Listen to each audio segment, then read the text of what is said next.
The most recent Wixoss ceremony took place on October the 29th, so as a somewhat belated follow-up, I'll be going over the deck I brought to the ceremony, as well as a bit of an overview of the tournament and how I did, and what the meta overall looks like at the moment. The deck I took to the ceremony is much the same deck as I took to the last ceremony. It's WhiteBlack vtubers. So if you're looking for some top tips on the best deck to take down the meta, this probably isn't it. That being said, with the changes I've made to the deck, I do think it's a surprisingly solid choice in the current meta, so whether you're a fan of VTubers or you just really liked the playstyle of the Sanbaka deck, this is a decently strong list for you to be working from. There's one very important reason I like playing this deck. 2時3時 official strong Kerberos. Okay? But beyond that, I liked Sanbaka's mid-range mix of defensive and offensive effects coupled with a trash-based toolbox, so I tried to carry these aspects over as much as possible into the new build. A lot of the individual cards have been changed, but most of these are just parallel changes. The new cards are largely filling the same function as the old cards, just a little bit better. For example, Melissa Karenka has been swapped over to Baphomet. They both function as level 1 7k walls that also fill your trash, but Baphomet is much easier to enable, and also isn't stuck with Melissa's underwhelming life burst. Lovedavi replaces Tamaki in much the same way, while also adding to the count of white cards in the deck. Two of the Himawaris have been swapped over to Exia. While I still like Himawari as an all-around card in basically any matchup, Shadow is a lot less effective in the current meta because of all of the assassin effects. And Exia is just a nonsensical card overall. Its effect is a huge annoyance for aggro decks to try and get around, and it triggers off of way more than you'd think because of how targeting works in Wixoss. I think part of this deck's appeal is its one-off tech options, and the fact that you're able to pull them out of your trash for any specific game that they excel in, and these got switched out around a little bit as well. Polaris is still great and is still in the deck, but Ereshkigal never really seemed to be super relevant in any matchup, so I've left her out for this round. New to the roster are Dragon Maid and Guy Balj. Dragon Maid plays nicely with Lulu and Polaris, giving you plenty of chances to trigger her minus 10k for one enter, and she provides a bit of extra mill when needed. Guy Balj is great, specifically in slower and grind eater games. She doesn't push damage at all, but she draws a card at the start of your combat step and lets your Rig trash an opposing SIGNI when it attacks, on both sides providing a solid boost in card economy for 0 enter. As a final swap, the spells have been switched over to Animirage. With the changes that I've made to the Larig deck, the deck doesn't need to lean on its spells for early damage, and Animirage has a great life burst, and 13,000 power is a surprisingly relevant stat line. The changes to the main deck were intended to keep the deck more or less playing the same, just at a slightly higher power level, but on the other hand, the Larig deck needed some more drastic changes. The biggest problem in the old version of this deck was its assist Larigs. Trying to keep the deck on team was turning into a major drag on the deck's power, and the only real advantage to sticking to a Sanbaka team was Lulu's anti-mill ability, which is admittedly a unique and solidly useful effect, but it's not worth sticking to subpar Larigs for. So instead of the 2 Sanbaka assists, the deck now runs 2 of the top 3 assist lines in the game, Machina and Lion. Lion has been rock solid basically since she was released. Her level 1 lets you mulligan very aggressively, and Disrespect is a very versatile way to shut down an entire attack phase. Lion is strong, but Machina is undoubtedly the single strongest assist in the game right now. And this is backed up by the fact that 7 of the top 8 decks in the ceremony were also running Machina assists. Opening a lane while generating card advantage at the same time is a fantastic effect at level 1 that no other Larig is really able to replicate, and both Smash and Bind are very solid options at level 2. I ended up running Bind to maximize my own defenses, but I think Smash is probably a stronger choice overall. It's not quite as effective defensively, but it's cheaper, making it much more versatile against Enderburn strategies, and getting a card back from the trash is a great effect, especially against other value-based strategies. Notably in this deck, with its trash running full, with a toolbox of various effects that are helpful in different matchups. Over on the peace side of the deck, I'm still running Super Halesta Saber. It's just a solid bit of card advantage, card selection, and defense, and is good in pretty much any matchup. The second piece is a little more impactful though, and it's White Heaven. As I mentioned in the last video on the deck, it's a terrific effect at all stages of the game, but in particular it goes a long way to solving the deck's problem dealing damage at level 2, especially when you're playing second.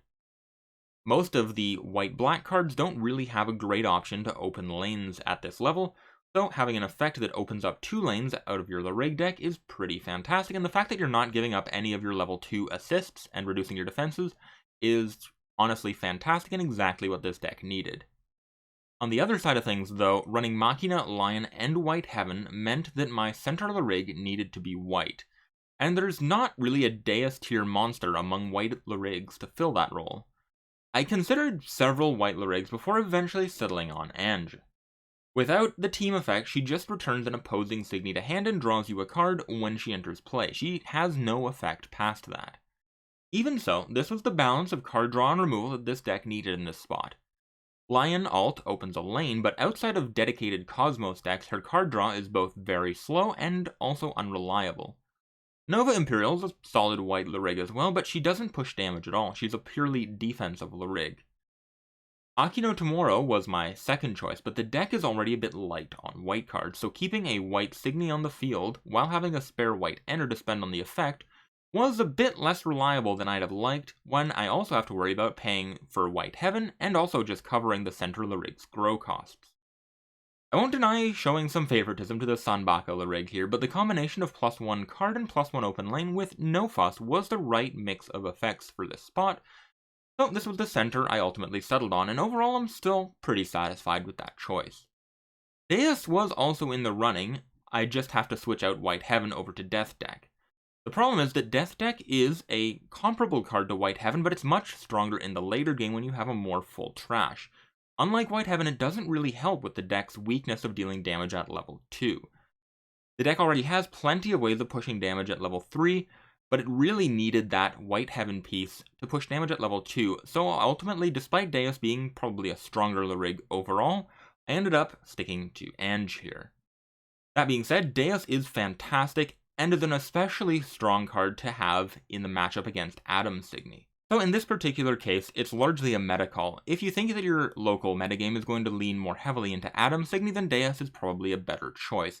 In my particular case, I was more worried about keeping pace with the Deus Ex Machina aggro matchup, so I prioritized White Heaven to make sure I was able to keep up with that deck. My last ceremony run with the white-black VTuber deck ended up with a somewhat disappointing and somewhat expected 3-4 record, and my goal this time around was to, at the very least, reverse that. Which I did, if only barely. The deck ended up going 4-3, and I was fortunate enough that this record was just enough for me to squeak into the top 32 and win that beautiful Osagitsune promo. I do think that this deck was strong enough for an even better record, but I only settled on using Anja as the central Larig literally the day before the ceremony. And like the previous ceremony, my preparations were overly focused on preparing for the aggro matchup, and I didn't get quite enough practice learning how the deck should respond to more value-based control decks. In particular, H2O absolutely stomped me in both of my matches against Adam decks. I think if I'd been better prepared for the match, the deck does have some great tools to fight back with. It has power lowering effects to remove H2O, especially in Lulu and Dragon Maid, and it also has Anna Mirage, or even a Fuyuki, plus a 12k level 2, that are easy ways to remove them through combat. Properly timing Halesta Saber is also an important part of this matchup, and I didn't have quite enough practice with what that timing was supposed to look like. I think I fired it off too early in both of those games, focusing more on getting a servant back and using that for early defense, rather than using it much later on in the game to get back a white and black SIGNI to set up a much stronger late game board after the opponent has already emptied your hand. As a bit of overview of just how the current meta looks right now, there are 4 main categories of decks you should be thinking about, and all of these had at least one example make their way into the top 8 of the ceremony. There's Tamago-centered Discard, there's X-centered Deus Ex Machina Aggro, there's Madoka or Tamago-centered Adam decks, and then there's basically everything else.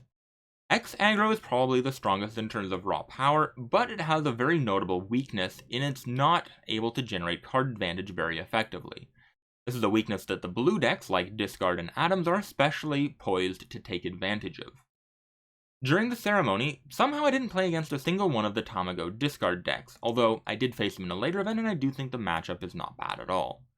For the Atom matchup on the other side of blue decks, as mentioned, I was run over by H2O pretty handily in both of my games. Although the matchup does definitely feel winnable with more preparation. X aggro was definitely the matchup I spent the most time preparing for. The deck is fiendishly difficult to defend against with their mix of early removal, consistent ender burn, and assassin effects, and the deck also has Trigger of Victory to make sure that they always have a lead in the damage race. I ended up battling the deck in the ceremony twice, and I managed to win one and lost the other. I'm overall very satisfied with this result. From what I've seen practicing with this deck, 50-50 against X is about as good a result as I could have hoped for. In the final category, I ended up winning all 3 of my matchups in the everything else category. This included an Ancient Surprise deck, a Cosmos deck, and a actually really cool X-centered Angel aggro deck. Like most X-based decks, this one struggled with card advantage, but it's kind of inspired me to try building an Angel deck of my own. I think there are some really cool components there. That is still ongoing, but I've got some promising results so far, so I might make a video on that a little bit further down the road if that ends up turning out to be a viable deck. Overall, in this ceremony, despite how omnipresent Machina was, the meta feels like it's in a really good place right now. There are very strong aggro and control options, but the top spots in the meta aren't so locked in that off-meta decks are completely uncompetitive. We only have a few more weeks of this meta before Welcome Back drops and shakes things up yet again, but I've been enjoying this meta a fair bit, and hopefully you are as well. As a final note to all of this, I just had a general great time at the ceremony, even beyond the chance to play Wixoss with over 100 people from across North America. All of the people I played with were fantastic. I was able to have a brief chat with pretty much all of my opponents, and they were all incredibly easy to talk to, and win or lose, it was always a positive experience.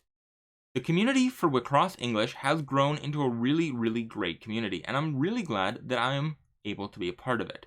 I hope for many more games with each and every one of you out there. Thanks for sticking around as I describe my struggles to keep playing VTuber cards for as long as humanly possible, and I hope you have a fantastic day.